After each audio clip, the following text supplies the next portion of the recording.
अतीत यानी गुजरे जमाने की यादों का दो तरह से असर होता है। बुरी यादें डराती हैं तो अच्छी यादें खोया हुआ आत्मविश्वास भी लौटा देती हैं। हमास के खिलाफ मोसाद के मिशन में दोनों तरह के हालात हैं। मोसाद की नाकामियों की डरावनी यादें हैं तो उनसे उबरने के लिए 47 साल पुराना इतिहास भी है, जो भरोसा पैदा करता है कि मोसाद अपने दुश्मनों के साथ क्या कुछ कर सकता है।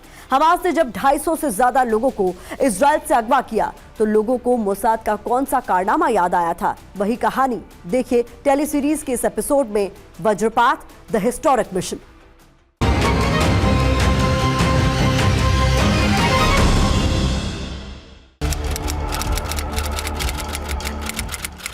चौबीस नवंबर 2023, राफा क्रॉसिंग, मिस्र फिलिस्तीन सीमा।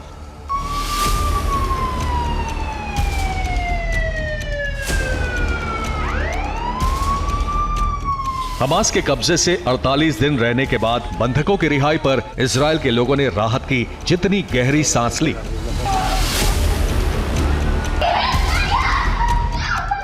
उससे कहीं ज्यादा गहरा हो गया इजरायली खुफिया एजेंसी मोसाद की साख पर सवार।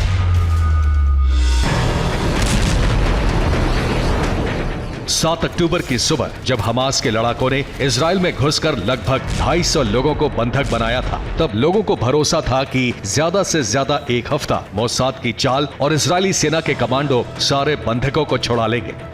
बंधक संकट से कैसे निपटा जाता है, ये सबक दुनिया को मोसाद नहीं सिखाया था। इजराइल के लोगों को आज भी 47 साल पुरानी वो कहानी, वो ज़बानी याद है।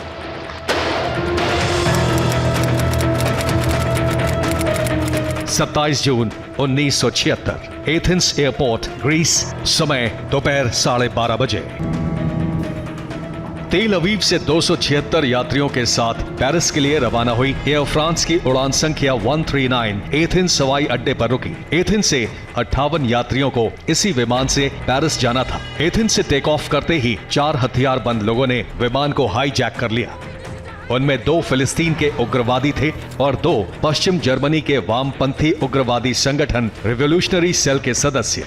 चारों अपहरणकर्ताओं ने पायलट को मजबूर करके विमान को लीबिया के बेनगाजी एयरपोर्ट पर लैंड कराया। बेनगाजी में ईंधन भरने के बाद विमान 28 जून को दोपहर बाद 3:15 बजे युगांडा के एंटबे एयरपोर्ट पहुंचा।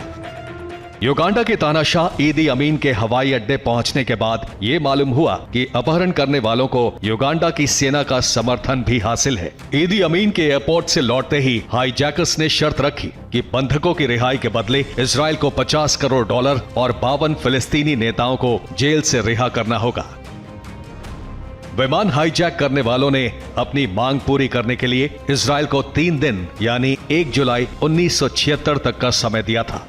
ईदी अमीन को 1 जुलाई से ही अफ्रीकी देशों के संगठन की बैठक में शामिल होने के लिए मॉरिशस जाना था। लिहाजा ईदी अमीन के कहने पर इजराइल को 4 जुलाई तक का समय दे दिया गया। इस बीच अपहरणकर्ताओं ने बंधक बनाए गए विमान यात्रियों को अलग किया। 30 जून को इजरायली नागरिकों के अलावा बाकी बंधकों को छोड़ दिया गया, जो विशेष विमान से पेरिस ले जाए गए। अब इजराइल को अपने नागरिकों को छुड़ाना था, जिसके लिए सारे कूटनीतिक दांव बेअसर हो चुके थे। इजराइल की आखिरी उम्मीद अब सिर्फ मोसाद से थी, जो प्लेन हाईजैक होते ही सक्रिय हो चुका था।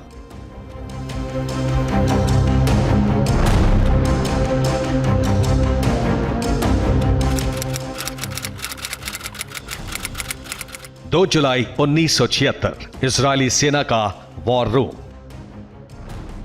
इजरायली सेना के वॉर रूम में मोसाद के डायरेक्टर अपने प्लान के साथ हाजिर थे। उनके पास एंटबे एयरपोर्ट की ताजा तस्वीरें थीं। एंटबे एयरपोर्ट पर युगांडा के कितने लड़ाकू विमान मौजूद हैं, उनकी डिटेल्स मोसाद के पास थी। मोसाद ने एयरपोर्ट बनाने वाली कंपनी से एंटबे का पूरा नक्शा हासिल कर लिया था। इस बीच मोसाद की एक टीम रिहा हुए बंधकों से मिलकर यह पता लगा चुकी थी कि एंटबे एयरपोर्ट में बाकी बंधकों को कहां रखा गया है और उन्हें बंधक बनाने वालों के पास हथियार कौन से हैं। 3 जुलाई 1976, तेल अवीव, इजराइल। समय शाम 6:30 बजे। इजराइल के तत्कालीन प्रधानमंत्री यित्ज़हाक राबिन ने मोसाद के प्लान को हरी झंडी दी, जिस पर अमल करने के लिए इजरायली सेना और वायुसेना के 100 तेज तर्रार अधिकारियों और कमांडो की टीम बनाई गई। एक टीम को 4 बड़े विमान के साथ बंधकों को वापस लाने की जिम्मेदारी सौंपी गई, जबकि दूसरी टीम को एंटेबे एयरपोर्ट पर ग्राउंड ऑपरेशन को अंजाम देना था। इजराइल से युगांडा तक चुपचाप पहुंचना आसान नहीं था। रास्ता इजराइल के दुश्मन देशों की सीमा से गुजरता था, लिहाजा तय किया गया कि विमान को सिर्फ 100 फीट की ऊंचाई पर उड़ाना है ताकि दुश्मन के रडार उसे पकड़ ना सके। इजराइल की मदद करने के लिए कीनिया तैयार था। कीनिया के नैरोबी एयरपोर्ट पर इजरायली सेना की टीम उतरी और वहां से लेक विक्टोरिया के रास्ते रबर बोट्स के जरिए रात में लगभग 11 बजे एंटेबे एयरपोर्ट पहुंची। युगांडा की सेना को कच्चा देने के लिए इजरायली सैनिक अपने साथ काले रंग की वैसी ही कार ले गए थे जैसी कार ईदी अमीन इस्तेमाल करता था। फिर भी युगांडा के एक सैनिक को शक हो गया तो इजरायली कमांडो ने उसे गोली मार दी। मोसाद और इजरायली सेना का प्लान अचानक बदल गया। युगांडा के सैनिक जब तक एक्शन में आते तब तक इजरायली कमांडो गोलियां बरसाते हुए एयरपोर्ट के अंदर दाखिल हो चुके थे। बंधकों को जिस हॉल में रखा गया था उसमें सिर्फ एक अपहरणकर्ता था जो फौरन मारा गया।